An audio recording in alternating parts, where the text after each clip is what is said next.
अनुराग तिवारी जी, लखनऊ से। राधे राधे महाराज जी, आपके चरणों में कोटि कोटि प्रणाम। महाराज जी, हम जीवन में पूर्ण सफलता कैसे प्राप्त करें? अरे जिंदगी का ही भरोसा नहीं, शाम तक जियोगे कि नहीं जियोगे, क्या ज्ञान की बात है। लाइफ में बहुत ऊंचे कहाँ जाओगे, पटक दिए जाओगे ऊंचे से। जहां भी ऊंचे चढ़ोगे पटक दिए जाओगे। माया का काम ऊंचे से नीचे पटकना। छोटे बन जाओ, कभी नहीं पटके जाओगे। भजन से क्या होता है जानते हो? छोटा बना जाता है। तृणादपि सुनीचे। अब कोई पटक के दिखावे। मान लो आप सीधे चित्त पड़े हो, अब सब कौन चित्त करेगा? पहले चित्त हो, राधा राधा राधा। आराम से सो जाओ।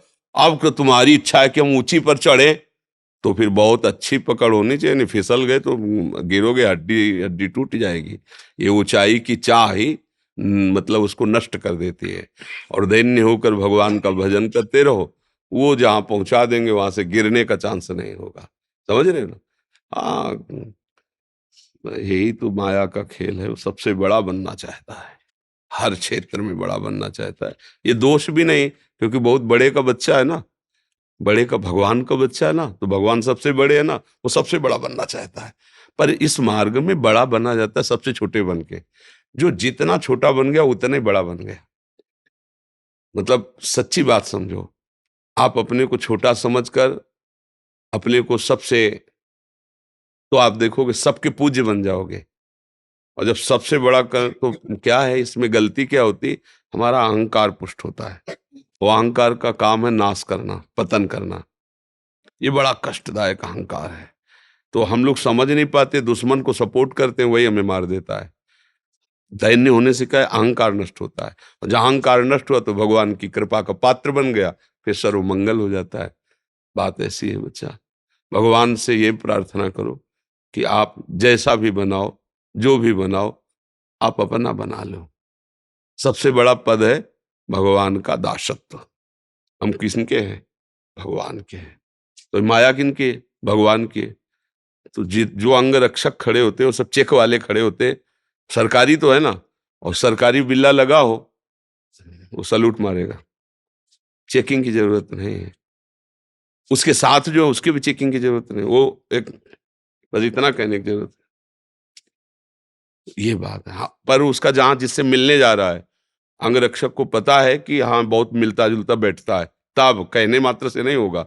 ऐसे ही जब आप भगवान से मिलते जुलते हो तो माया फिर चेकिंग बंद कर देगी। आप फिर आप जिनको चाहो ले जा सकते हो। संत जनों के पास जो जुड़ते हैं ना, संत जन डिब्बा हैं। अगर कनेक्शन हटा दो तो डिब्बा चलेगा क्या? इंजन है आचार्य भगवान। पर इंजन में इतने लोग नहीं पार होते जितने डिब्बा में पार हो जाते हैं।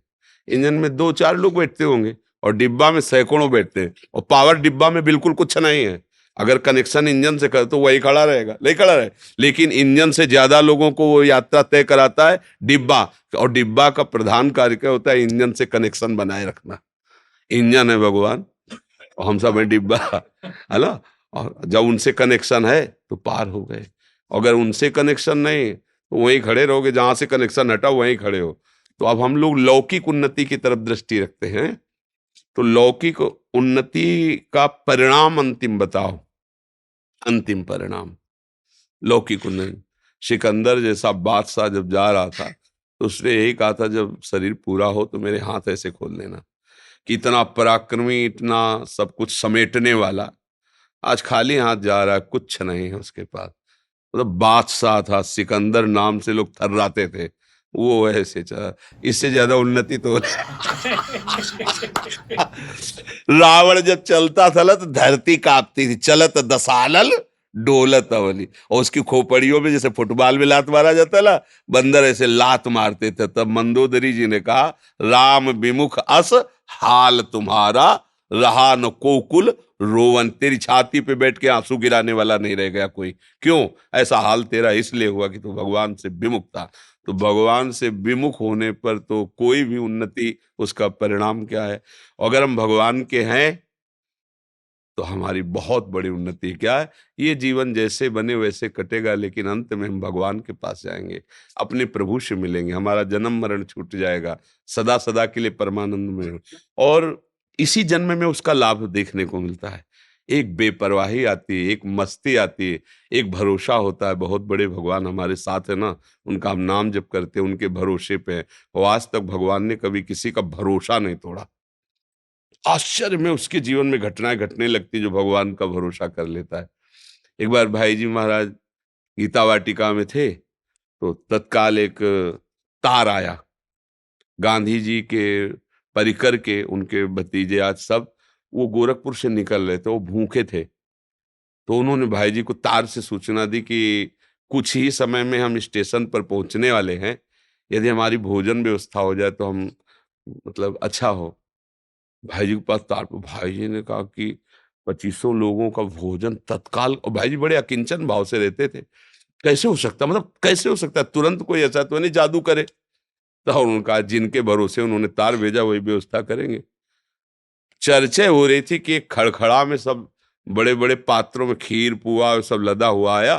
बोले भाई जी, किसी का नाम लिया सेठ का, उनके आज संत सेवा थी तो उनका पहले गीता वाटिका भेजो। तो पहले पहले ये सब आया है। बोले कितने आदमियों का है? बोले लगभग 50 आदमियों का है। बोले यही खड़का ले चलो, स्टेशन ले चलो। वो उतरे बाद में, भोजल वहां पहले पहुंच गया। ये क्या है? भगवान का भरोसा। उधर से मांग आ रही हो, इधर से वो भेज रहे हैं, अपने निमित्त मात्र हैं। अगर अपने ऊपर भार लेंगे तो चिंतित ही रहेंगे, और उनके ऊपर भार दे देंगे तो योगक्षेमम वहम में हम वो वहन कर लेते हैं। इसलिए मुझे लगता है कि उन्नति इसी में है कि हम भगवान के चरणों का आश्रय लेकर उनके भरोसे से होकर जो भी कार्य करें, पढ़ाई लिखाई नौकरी व्यापार, उसमें अगर हम सफल होते हैं तो श्री जी की जय हो, और उसमें हम फेल हो जाते हैं तो श्री जी की जो कोई मंगल विधान होगा प्रभु का, ऐसी भावना से भक्त चलता है, वो विजय को ही प्राप्त होता है, परिणाम उसका विजय ही होती है। जैसे महाभारत में देखो, कौरवों का नक्शा है और बन बन भटकना पड़ रहा है इन महारथियों को। 12 वर्ष का वनवास, 1 वर्ष का अज्ञातवास, क्या क्या कष्ट सह रहे हैं। तो धर्म में चलने वाले को थोड़ा कष्ट तो, लेकिन सिंहासन आरूढ़ कौन हुआ अंत में? महाराज युधिष्ठिर, धर्मराज युधिष्ठिर हुए और कौरवों का वंश विनाश हो गया। तो अगर हम धर्म से चले तो वास्तविक उन्नति मिलेगी। थोड़ा कष्ट तो हो सकता है, वो भी हमारे पाप हैं, उनका नाश हो रहा है इसलिए। ऐसा नहीं कि भगवान दे रहे हैं, नहीं नहीं नहीं, वो हमारे पूर्व के किए हुए पाप है, उनका क्षय हो जाएगा। तो हमारे जो वर्तमान के पुण्य हैं, सुकृत हैं, वो हमें मंगलमय कर देंगे। तो इसलिए बच्चा, उन्नति तो भगवान के चरणों में समर्पित होने पर है। हमारी दृष्टि में लौकिक उन्नति कोई उन्नति नहीं है।